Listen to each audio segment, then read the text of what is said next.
Welcome to CSGuitars, the science of loud. This Schecter Hellraiser instrument has been confiscated from its owner. This guitar's been in a state of disrepair for such a long time, and the guitarist complains about it so often that the rest of his band have taken matters into their own hands. They raided his apartment, secreted the guitar away, and delivered it into my hands with a desperate plea of "please fix this" so that Jack can stop complaining about it being broken.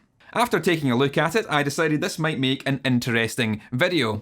While this is not the worst condition I've ever seen a guitar in, this does have a number of issues that relate directly to continuous neglect over a period of years. This represents the condition I imagine many of you may have an instrument in. Therefore, I'm going to document the process of getting this back to playable so that hopefully I can educate you on ways you can prevent any instrument ever falling into this state again.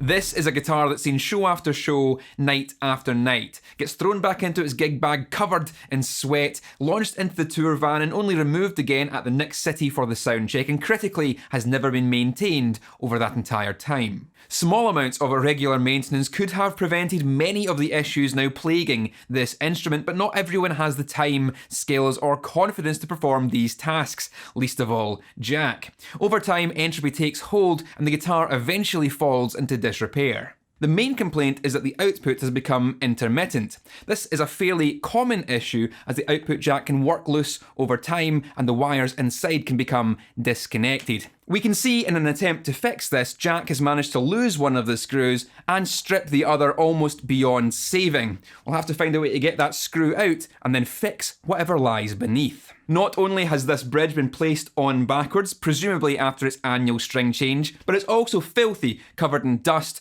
grime and corrosion from years of thrash metal action. This will need removed, stripped down, cleaned and reassembled with some much needed lubrication to all of the adjustment screws. It's pretty clear that this guitar has a problem with the knobs not staying on. We're going to remove these and fit new ones and discuss ways in which we can get a nice tight fit that's both clean and reversible and still won't fall off in the middle of a show. Some of these frets are very flat and could use some re-crowning.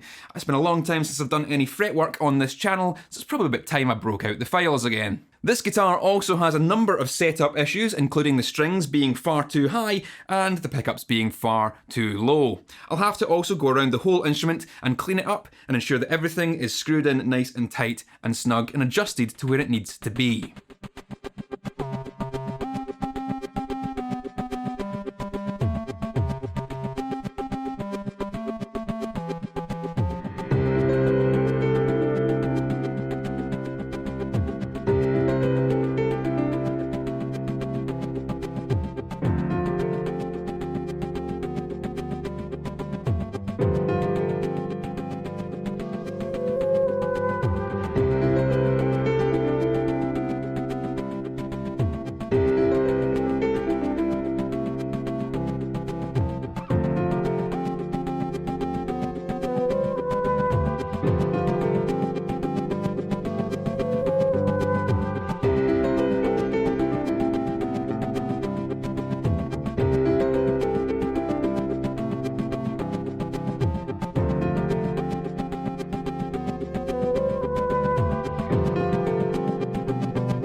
With the instrument stripped down, let's address this filthy bridge.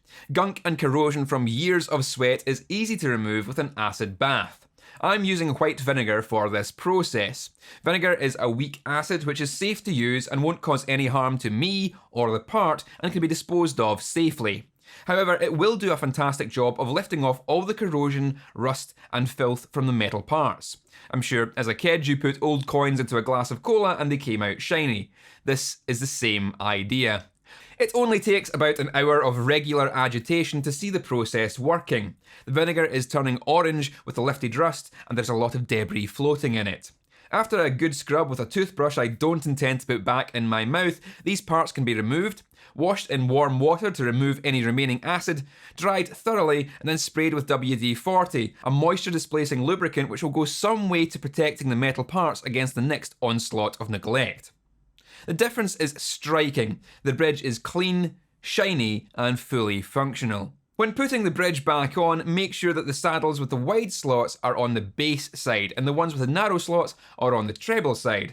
Also, one of the tiny grub screws which lock the bridge to the posts was missing here.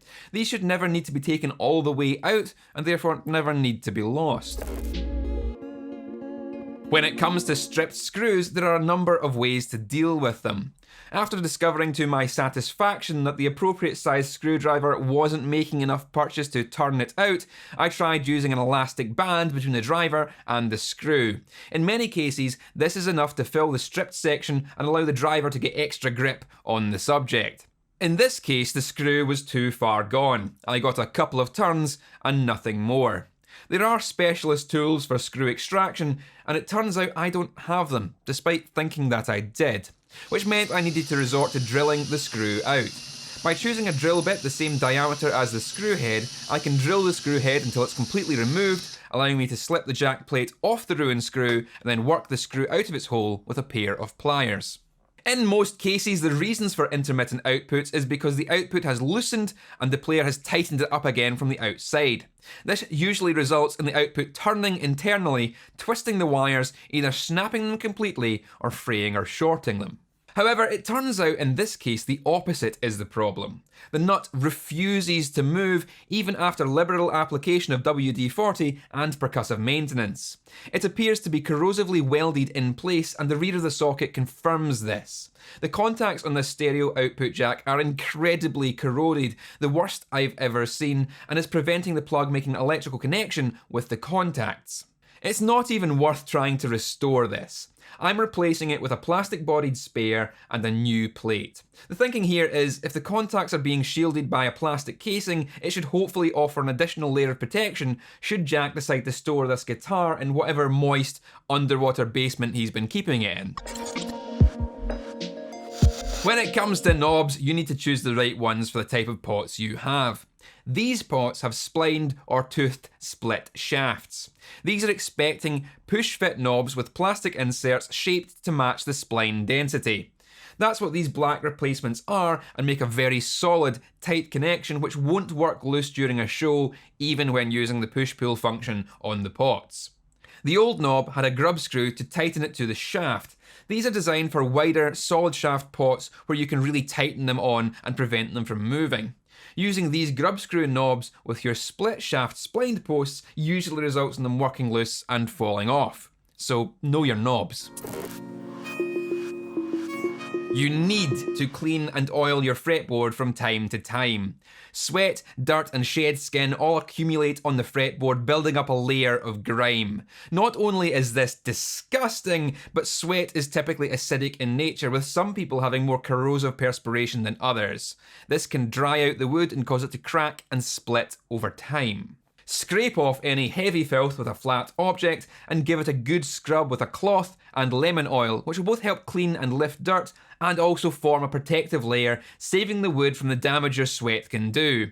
Just look at the difference this makes. It bears repeating that lemon oil for use on fretboards is not made from lemons. It's not lemon juice, it's not acidic, it's a mineral oil for wood preservation, and the only thing about it that comes close to a lemon is the artificial smell. You'll hear a lot of myth online about lemon oil being the destroyer of fretboards because people make the wrong assumption that it's acidic based on the name alone. Let's prove that that isn't the case right now by doing an acid test. If the paper turns red, then the sample is an acid. If it stays this yellowy green, then it's got a neutral pH. Here I've lined up 4 samples: vinegar, lemon, fretboard lemon oil, and water. Please confirm to your own satisfaction which of these are acidic and which are not. Many of the frets on this instrument have either become flattened over time as string bends have worn them, or they have pits directly below the strings where chords get pressed down. These are bad news because ideally you want the frets to be all the same height and have a single point of contact right in their centre to keep the instrument in tune and so that strings will glide with minimal friction as you bend across the fret. Flat frets make bending more difficult and introduce the possibility that the string is contacting at a point too far behind or in front of where it needs to be for perfect intonation. Recreating the rounded profile of the fret and polishing the metal to a high shine provides a much more accurately in-tuned instrument while also making it a slick beast to play. With the fretboard taped off for its own protection and the fret tops marked with a blue Sharpie so I can see my work evolve as I remove material, I can now work on levelling the frets out, bringing them down uniformly to their lowest spots. Once level, reshaping the frets with a couple of different fret files gets them back to the ideal profile. I'm working the bulk of the shape with this triangle file and refining the shape with a concave fret shape file, leaving a thin blue line right in the centre. This will be our new fret top. With all the frets shaped, I can begin sanding and polishing all of the tool marks out of the frets and getting them to a nice, smooth shine. Sandpaper and successive grits of polishing pad finally get us to a nice finish. With everything done, cleaned and corrected, I can reassemble the guitar, ensuring all the parts that need to be tight are tight. Fresh strings, in this case clear tone 11s, go on, and the usual process of getting the correct action and intonation follow.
As frustrated as I get when I see an instrument fall into this kind of ill condition, I do enjoy the process of reviving a disgusting guitar and giving it fresh life.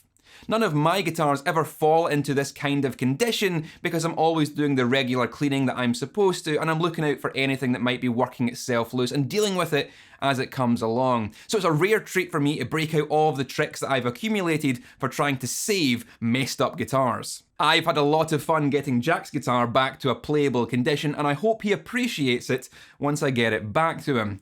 Jack, just don't neglect it as much in the future, yeah? If you've liked this video, then remember to click all the buttons you're supposed to make this video viable to the ever-changing whims of the YouTube algorithm. That's all for now. Keep it loud and stay safe.